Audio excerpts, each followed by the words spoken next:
Alright, Assalamualaikum dan salam sejahtera kepada followers page Harimau Maya. So hari ni Ros bersama dengan Nurse Hafiz Zamani yang mana tak kenal beliau. Beliau adalah yang pernah mewakili Malaysia ke Piala Asia pada tahun 2007. So Assalamualaikum Coach, sihat? Waalaikumsalam. Sihat Alhamdulillah. Okay Coach, macam mana Coach melihat game malam tadi? Agak nervous ke tak? Biasa nervous tu kat pemain kot. Kita sebagai ekor harimau kan. So kita excited nak tengok game yang kedua. Kita nak tengok persembahan daripada pasukan negara. Kita inginkan keputusan yang positif lah kan. Tapi biasalah ini bola sepak kan. Tapi apa yang boleh saya katakan, saya puas hati juga dengan game semalam kan. Persembahan yang ditunjuk kira better daripada first game. Walaupun kita tak dapat mengutip mata, at least kita dapat mencabar Bahrain. Okay Coach, menentang Bahrain malam tadi kan kita lihat ada perbezaan taktikal yang KPG bawa berbanding dengan game dengan Jordan hari tu. Lebih positif and lebih tersusun lah. So dari pandangan Coach sendiri, bagaimana KPG menukar taktikal permainan tu lebih positif approach Coach?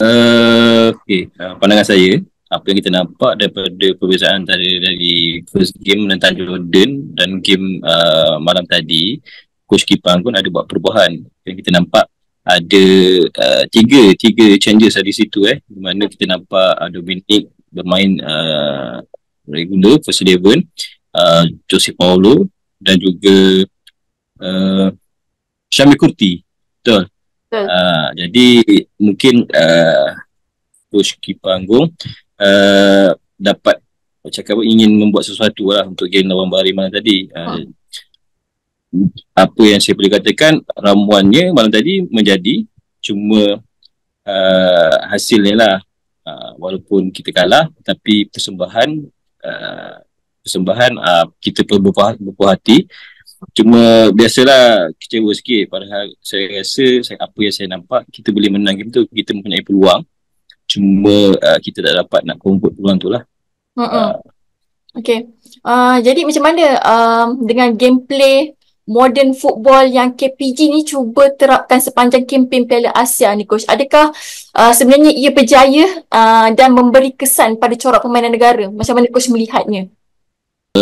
Kalau pendapat saya, dari segi corak permainan di pentas Asia Cup ni, dia berbeza lah dengan apa yang kita tengok dari persiapan daripada Festival Bola Merdeka, qualifying, apa yang kita nampak permainannya agak berbeza, walaupun formasinya ada sama, kadang-kadang dia berubah. Cuma kita boleh nampak lah dekat Asia Cup ni nampak lebih player nampak lebih gugup saya rasa, ataupun ialah selama dah berapa 42 tahun dah kita tak main di Asia Cup. Last pun kita main pada tahun 2007 selaku tuan rumah kan. So kita dah lama.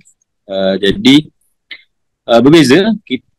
Itu sebab ramai netizen ke yang mana penyokong Malaysia kan mengharapkan sesuatu, sebab kita dah orang cakap apa, dijamu dengan persembahan pasukan negara. Kita nampak kualiti, jadi dia punya konsisten kemenangan pasukan negara, tapi kita sebagai penyokong, sebagai pemain bola sepak negara, kita tak bolehlah mengharapkan sesuatu yang tinggi, sebab kita kena cakap apa, kita kena tahu kita punya level kita di mana. So bagi saya level kita tu masih jauh lagi lah untuk kita nak bertanding dengan pasukan Asia yang pasukan yang kuat di Asia kan. Nampak level dia masih jauh, sebab kita nak compete. Kalau kita nak bandingkan, kita tengok pasukan daripada Indonesia, Vietnam, orang dapat bersaing. Indonesia kebanyakannya menurunkan pemain muda, tapi kita pasukan negara menurunkan pemain yang agak senior dan berpengalaman dari segi pemain warisannya, naturalisasi kan. Apa yang kita nampak luarannya adalah hebat, memang hebat, tapi apabila kita nampak di persembahan di pentas Asia Cup ni, dia agak mengecewakan sedikit lah. Walaupun dapat mengecewa dia dengan persembahan semalam lawan Bahrain. Ini sepatutnya yang berlaku semasa perlawanan pertama lawan Jordan. Semangat tu yang kita nak. Mungkin daripada first game itu hari kalau persembahan yang sama, result tu mungkin akan berbeza lah, kita tahu kan. Tapi ni bila second game kita a bit pressure, kita memerlukan point, kita memerlukan menang, dan akhirnya sedikit kelekaan di minit-minit terakhir kita dihukum lah. So sedikit kecewa dengan tu, sebab apa, kita dah bermain baik kan, cuma keputusannya yang kurang memuaskan. Okay, first point dah macam sentuh banyak sangat part, tapi saya nak start daripada orang kata apa, sebelum lah yang kita nak mengakhiri macam player-player yang berumur semua tu, nanti kita akan sentuh part tu. Tapi saya nak sedikit sentuh tentang gameplay malam tadi, iaitu jenis method yang digunakan still sama, iaitu long ball kan. So kalau kita tengok banyak yang kita gunakan method long ball yang saya rasa better lah than first game hari tu. So macam progressive long ball daripada Diongkul kalau kita tengok yang disambut oleh target man sampai ke Faisal Halim and Arif Aiman, tapi terhenti dekat bahagian wing tu. Kenapa coach? Apa yang coach boleh katakan benda tu? Okay, technical coach keeper aku mungkin dia play forward, fast forward football, maknanya play long ball terus. Cari Arif Aiman, cari target man di atas Jose kan, sebab mungkin kita nak mencari gol dan cepat. Mungkin coach Kipangun dah macam apa, membuat sedikit research tentang tim Bahrain kan, tapi kita kena perlu ingat tak, tim Bahrain pun mengkaji juga dengan tim kita kan, so dia tahu pemain-pemain yang mana yang perlu di-highlightkan dalam pasukan negara. Kita nampak macam Arif Aiman cuba buat yang terbaik, tapi dari segi defending Bahrain dia well organised. Cuma ada bila kita mempunyai peluang tu kita tak convert. Kita ada kat peluang Arif Aiman, the best opportunity Arif Aiman dengan Matthew Davis kan di babak kedua. Cuma dari segi semalam prediction saya, first 11 saya mengharapkan Jose Paulo main di bahagian tengah kan, tapi dia letakkan sebagai number 9. Jadi a bit nampak macam tak berapa berfungsi di situ, dan mungkin Darren Lock ataupun Morales awal-awal lagi masuk, mungkin something different lah. Tapi mungkin Coach Kipanggul lagi lebih arif tentang permainan. Tapi kalau kita tengok pun sebenarnya ramai yang mengatakan untuk first 11 tu adalah sangat yang diharap-harapkan lah. Cuma ada 2-3 orang yang orang kata yang tak perlu termasuk dekat dalam first E. Tapi macam malam tadi, macam Syamil Kuti tersandar dalam kesebelasan utama, and sebenarnya dia bawa kualiti yang berbeza hingga menyebabkan Bahrain sukar kuasai bahagian tengah di separuh masa pertama. Namun bila dia digantikan oleh Nanso dengan alasan bimbang mendapatkan kad kuning kan, so bahagian tengah negara dah nampak longgar sebenarnya. So apa yang mengakibatkan situasi ini terjadi coach? Sedangkan kita tahu kualiti Nanso dekat JDT tak kurang hebatnya coach. Ya, tapi kita kena tengok juga Nanso di JDT, kita tahu previous dia sebelum dia injury dia bagus kan, tapi selepas dia injury mungkin dia kekurangan minute play, kita tak boleh nak expect tinggi lah. Tapi dia dah di dalam squad Asia Cup ni, dia mungkin Kipanggung percaya yang dia boleh buat something. Cuma bila perubahan mungkin Coach Kipanggung fikir pasal kad kuning tu, takut ada dapat kad kuning kedua, mungkin dia perlu menukar Syamil Kuti, dia merubah sedikit merubah lah game plan tu. Sebab sebenarnya daripada first game lagi, saya ingat Syamil Kuti ni dia antara the best player yang kita ada midfield. Tapi mungkin daripada first game tu dia menggunakan Afiq, tapi tak berapa menjadi. Jadi second game Syamil Kuti berhasil di situ bersama dengan Syamil Kim. Kita nampak perubahan ni lah. Sebab Syamil Kuti ni as player, dia memang pure midfield, yang mana dia boleh dia sebagai midfield yang box to box, sebab dia mempunyai fitness level yang tinggi and then aggressive, so dia boleh control di tengah, dia boleh menang bola. Jadi semalam uh, itu yang nampaknya Malaysia lebih, macam cakap apa, lebih strong di tengah. Kita dapat menguasai di tengah. Menansuk lah bagi saya. Nansuk dengan umur dia yang 35 kan, 35 tahun something lah. dan dia paling senior saya rasa 35 tahun, tapi di Liga pun saya rasa dia kurang bermain. Jadi mini playnya mungkin dia belum berada di tahap semalam. Kita boleh nampak semalam level game semalam sangat tinggi. Apabila masuk Nansuk a bit down, nampak kurangan. Apabila transition berlaku dia sudah naik atas, bila transition berlaku nampak dia slow sikit lah untuk turun ke bawah. Okay, tapi daripada segi teknik Nansuk kita tahu dia bagus. Dia dapat mengawal, dia dapat collect, dia dapat kontrol tengah. Cuma dari segi defending transition dia lebih Okay, tadi pun coach ada kata yang KPG lambat ubah gameplay and dah masuk minit ke 70 still dengan formation 5 defend. Satu benda yang saya rasa kita boleh bangga dalam game ni, defend Malaysia memang kebal and kental sehingga minit ke 95. Tapi apa sebenarnya yang memaksa KPG ni banyak bermain defensive approach berbanding dengan attacking approach dalam dua game menentang Jordan dan Bahrain ni, coach? Okay, ini nyata berbeza dengan apa yang kita nampak semasa kelayakan Piala Asia dan kelayakan Piala Dunia baru-baru ni, coach. Mungkin nampak saya mungkin coach Kipan pun a bit defensif.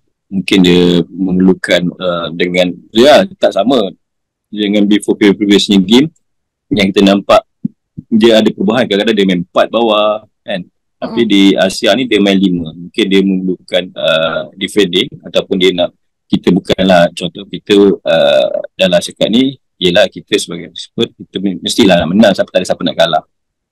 Mungkin dia tengok keeper tu tengok pasukan-pasukan yang dia tentang, adakah pasukan tu kuat, so dia memerlukan a bit defensif, so dia perlukan 5 di bawah. Tapi dalam masa sama dia pun tahu kekuatan pemain dia ada wing back, full back yang sangat potensi sangat bagus. Jadi dia gunakan 5 bawah tu. Mungkin dia memerlukan kekuatan dan mungkin star play dia perlukan bahagian wide. Sebab dia ada Arif Aiman, dia ada Wasan Halim, yang mana kita ada player yang laju kan. Jadi itu yang dia gunakan 5 di bawah. Pada dasarnya memang kita nampak defensif, tapi apa yang kita boleh tahu dari segi planningnya, dia memerlukan, dia nak attack tepi lah, kita nak gunakan kita punya strength. Kan cuba dia semalam dia well organised. Kita boleh nampak kita punya back five, wing back kita well organised. So kita dapatlah tentang Bahrain dari yang nak dibandingkan dengan first game. First game kita a bit macam kelang kabut sikit, kita tak well structure. Tapi perubahan tu kan, sebab first game Kipang pun letak Arif Aiman sebagai wing back. So game kedua dia ada perubahan. So game kedua rupanya menjadi, cuma dia punya khususan dia tak positif kan. Tu bagi saya. Tapi kalau bagi coach sendiri, sebenarnya apakah menyebabkan player-player ni bukanlah daripada apa yang KPG nak. Sebenarnya apa yang saya rasa adalah pemain-pemain tu sendiri, kenapa beliau tak nak bertindak untuk buat attacking approach? Kenapa? Sebenarnya ada banyak peluang tu, coach. Apa yang saya tengok semalam, kita lebih kepada fast, maknanya attacking transition, maknanya macam lebih kepada counter attack. Cuma Bahrain dapat menguasai permainan. Cuma kita tunggu sebab saya tahu pasukan negara strength dia, kita ada player yang laju kan. Jadi mungkin kita attract untuk opponent untuk datang, and then bila kita menang bola kita memerlukan secepat untuk pergi ke depan. Sebab apa? Opponent meninggalkan space yang besar di belakang cuma kita punya mistake adalah teknikal part lah. Kadang-kadang kita passing long ball terlalu jauh, kadang-kadang tak sampai kan. Cuma teknikal je. Kalau teknikal kita baik semalam, dia, mungkin kita boleh menang kan game tu. At least boleh pertahankan kosong-kosong pun dah kira okey lah. Ya, and then lagi satu betul, betul walaupun kita tak dapat tak banyak satu kita nampak kita punya attacking the slow down, apa jalan yang apa mungkin kita nak draw semalam. So player dah start slow down and then ada pertukaran. Okay, now a bit structure dah ke bawah kan. Tapi cuma itulah last minute kan. Bila last minute lepas tu kena dengan saya rasa standard situation daripada corner. Jadi kita terleka di situ dan kita dihukum lah. Yelah macam coach cakap tadi kan, and okay, macam pasal coach pasal untuk gol yang pertama tu kan, Bahrain dapat jaringkan gol di minit akhir hasil sepakan penjuru yang mungkin kita sebenarnya boleh elakkan jika pemain lebih tenang keluar bola ke kawasan yang sepatutnya. Sebagai seorang yang berpengalaman kan coach, apa yang perlu dilakukan dalam keadaan begitu coach? Ya, kalau sebagai pemain yang experience, memang kita perlu kita kena fikir di mana risikonya. Sebab dia dah minit-minit terakhir so minit-minit terakhir keputusan 0-0. So better kita draw daripada kita kalah. Jadi kita kena cepat keluarkan bola tu daripada kawasan kita lah. Maknanya kita safety dulu. Tapi kalau benda tu dah berlaku, so kita kena well organised.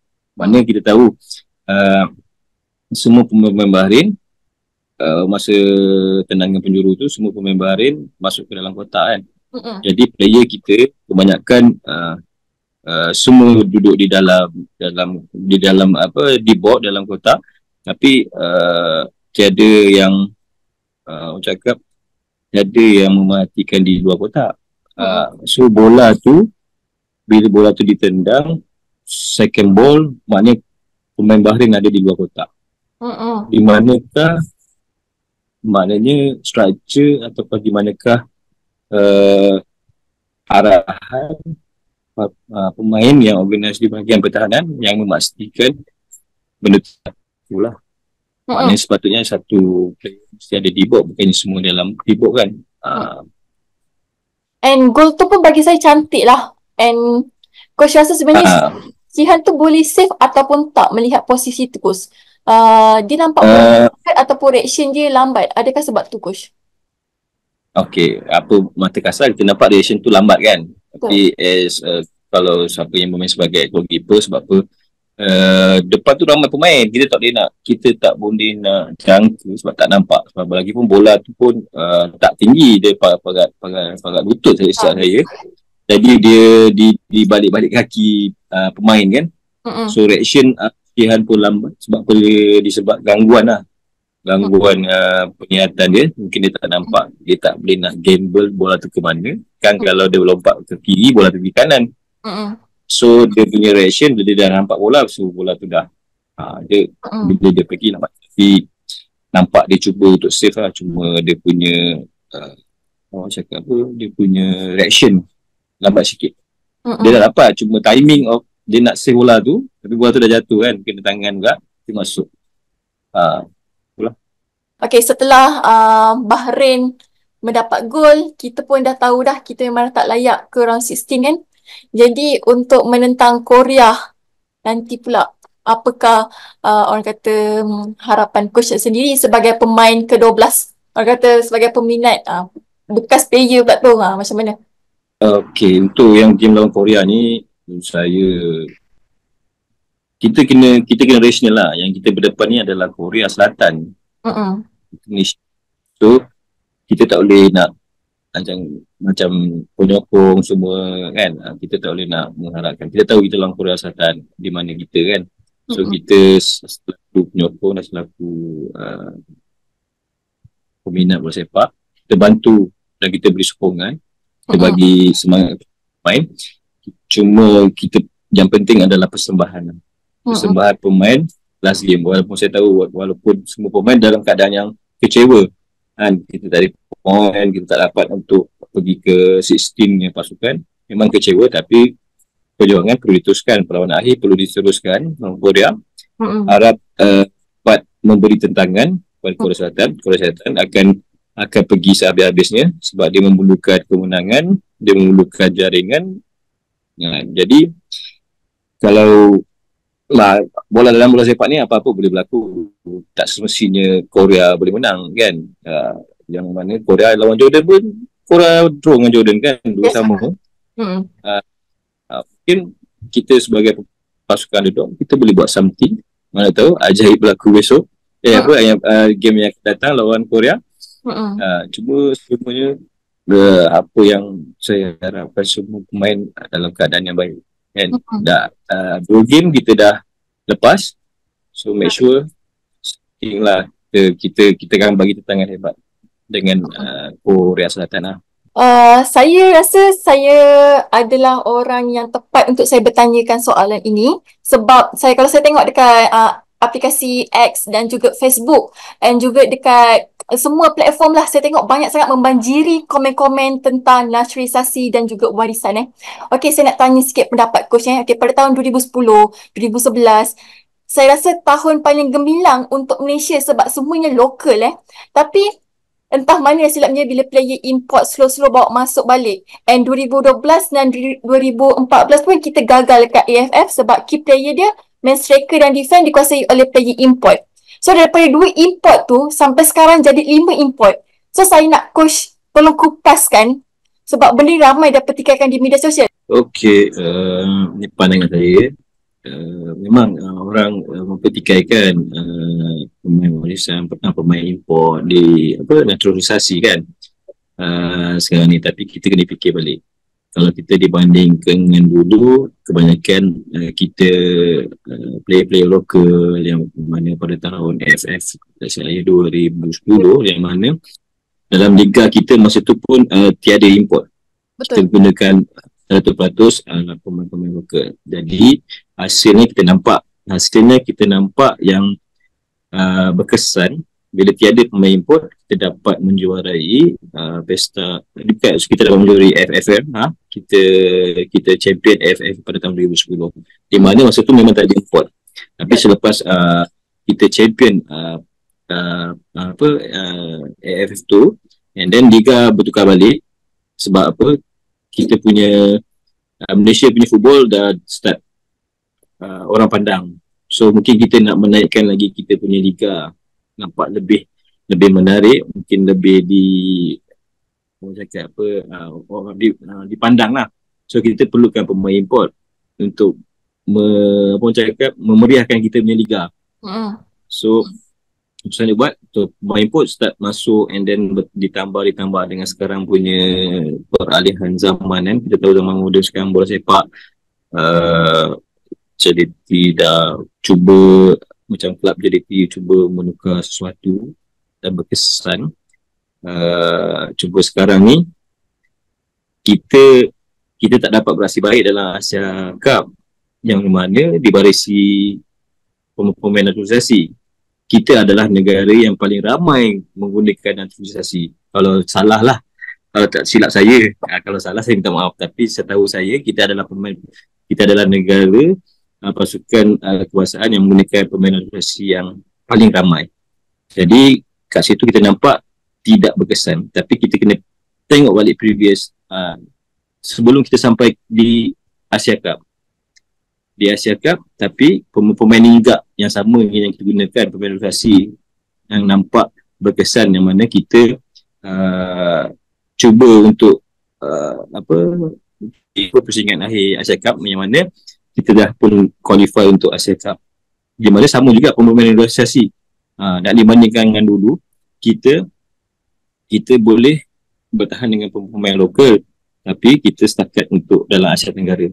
Cuma bila kita pergi ke pentas yang lebih besar, macam untuk qualifying di Asia cuma kita a bit struggle lah. Itu perbezaan dia. Tapi bukan saya kata tak menyokong. Mungkin pemain lokal dulu dan sekarang kan, tak sama sebab kita dulu pemain lokal ramai, import kurang, tapi pasukan negara pemain lokal yang 100% adalah pemain lokal.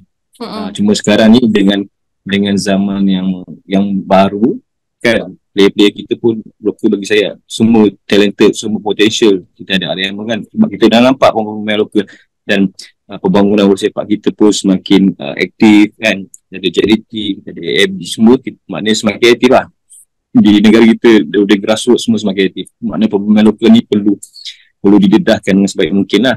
Kalau kita still lagi nak guna pemain organisasi, itu adalah jalan yang singkat bagi saya kan. Tapi apa cakap, keputusannya kita hanya sampai di Asia Cup, tapi di Asia Cup kita tak dapat berhasil yang baik walaupun kita menggunakan pemain organisasi kan.